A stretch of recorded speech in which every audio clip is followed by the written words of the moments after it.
Hey everyone, welcome back. My name is Radiant, and today I'll be covering the fighter in Ashes of Creation. I've been going through the archetypes in Ashes, and have so far covered the mage and the bard, but for the fighter today, I'm going to try something a little different. In my other videos, I covered the entire skill tree for each of the archetypes that I've done so far, but for the fighter, I'm just going to highlight the skills that I think are particularly useful, and which I will be using in this video. If you've seen my other videos, let me know if you prefer me to cover the entire skill tree or just certain skills like I'll be doing today.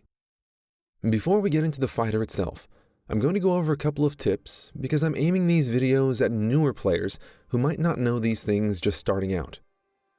When you first spawn in, you'll start off with some basic gear. The fighter starts with a greatsword in its melee slot, but nothing in the ranged slot. In Ashes, any archetype can equip and use any weapon. We want to make sure we're getting as many stats as we can, obviously focusing on physical damage, so we'll want to equip a weapon in that ranged slot right away. For now, we'll just run outside real quick and grab a bow, which you can see resting here on the fountain. The weapons equipped in our ranged slot increase our stats regardless of whether they're our currently active weapon or not, so you can see here, it's giving us that extra 10 physical power rating and 2 physical attack speed rating. And I moused over it a little quickly here, but you can see more detail on how you're getting each stat value if you hover your mouse over that stat in your character window. And while we're talking about weapons, I might as well go over how you can see exactly what your weapon does. If you move your mouse down to the bottom left of your screen, next to your primary action bar, and hover over your weapon icon, you can see exactly what type of damage it does and how many attacks are in a weapon combo chain. You can see here, the greatsword has 3 weapon attacks in its combo, with the third one being a finisher. And in case you don't know, finishers apply status effects once you have skill points put into them. The status effects can be seen in your weapon skill tree, and you can pick from a selection. We won't be going too much into that in this video, but just so you know, that's where you find it. It's in your skill tree under the weapon tab. You can also see that different weapons have different finishers. So the scepter, for example, is a 4-weapon combo, as opposed to the greatsword, which was only a 3-weapon combo. This means you need to perform 1 extra attack with the scepter before your weapon finisher effects have a chance to trigger. You can also see what the longbow does, because that's what's in my offhand, if I switch my active weapon. You'll also notice if I mouse over the weapon in my inventory, we don't see what type of damage it does, only the stats it provides your character. We also don't see how many attacks go into a combo, so it's important, at least right now, to understand that if you want to know more about your weapons, you have to hover over the bottom left weapon icon next to your primary action bar. The next tip I'd like to mention, because I see people ask this a lot in chat, is how you can move your abilities around once they're already on your action bar. I've mentioned this in my other videos, and I'll keep mentioning it until I don't see this pop up in chat so often, but there are 3 ways to do it. The first way is to reopen your skill tree, and then you can drag your spells around. The second way is to click on the lock icon next to your primary action bar.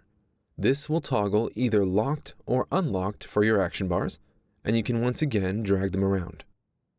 And the final way is just holding down right shift, and then you can drag your actions around that way.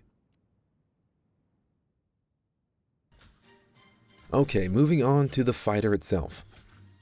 Early on, you definitely can put points into either Brutal Cleave or Whirlwind. However, you might find yourself running low on health or even dying early. So I would suggest going with Lethal Blow into Consuming Lethal Blow, at least until you get a better feel for the fighter. With Lethal Blow, you can kill individual enemies very quickly, and Consuming Lethal Blow gives you a portion of that overkill damage back to you as both health and mana. And when I say overkill damage, I mean the extra damage you deal to a monster beyond how much health it has remaining. So if you deal 100 damage to an enemy that has 10 health, that 90 extra damage that would have just gone to waste, now half of that goes back to you as health and mana, so you get 45 health and 45 mana. So the lower your target is before you use Consuming Lethal Blow, the more health and mana you'll receive.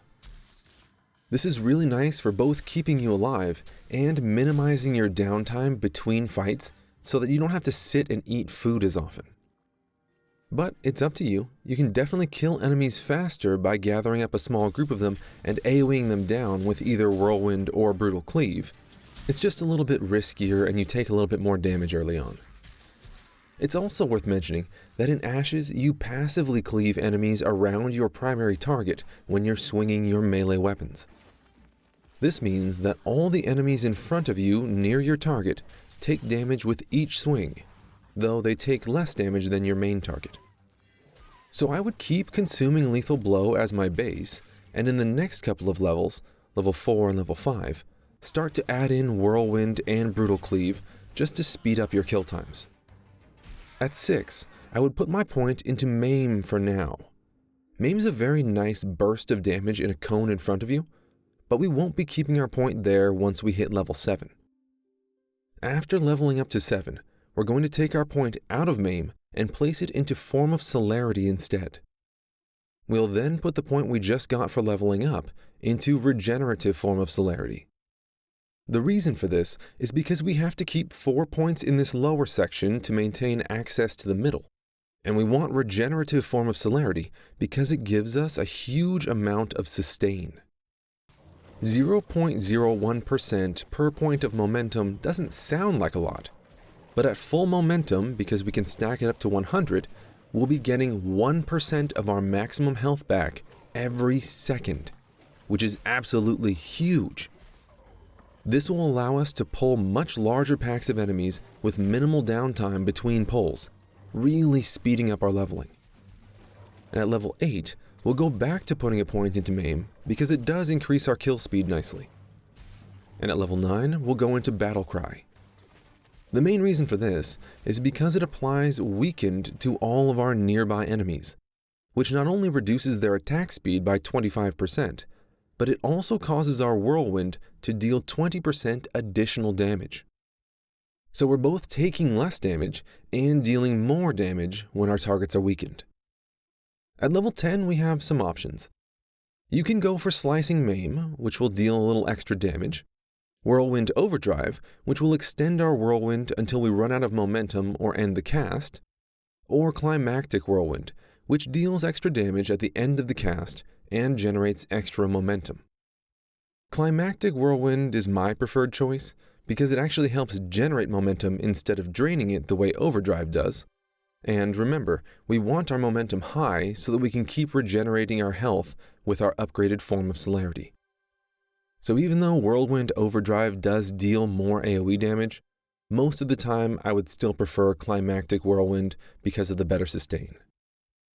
And then at level 11, I like to pick up Slicing Maim for the little bit of extra damage, which is also going to combo nicely with our level 12 ability.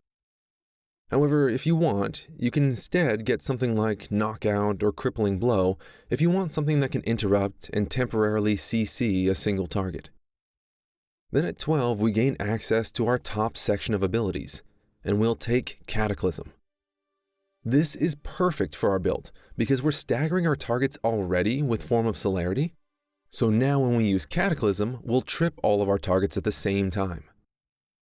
This will also lead into extra damage with our Maim because Maim does extra damage to tripped targets. So the full combo at this point is to use Battle Cry, then Whirlwind, Brutal Cleave, Cataclysm, and then Maim. If any targets are left alive, we clean them up with normal weapon attacks to reset Brutal Cleave and use Consuming Lethal Blow to boost our regen just a little bit more. And that's the bulk of the leveling build. As you continue to level from there, I like to put my next point into Blood Fusion to keep yourself really healthy, and you can continue to fill in your points as you see fit. So that's my solo AoE fighter build. I was definitely underestimating the power of Regenerative Form of Celerity for a long time, so that's something you definitely don't want to miss out on. And like I said towards the beginning of the video, this one was a little different from my other archetype overviews. I just kind of covered a specific build instead of all of the skills, And if you get a chance, let me know which way you prefer me to cover these archetypes in the comments below. I've still got the Tank, Cleric, and Ranger coming up, so keep an eye out for those. Thanks for watching, and I'll see you all next time.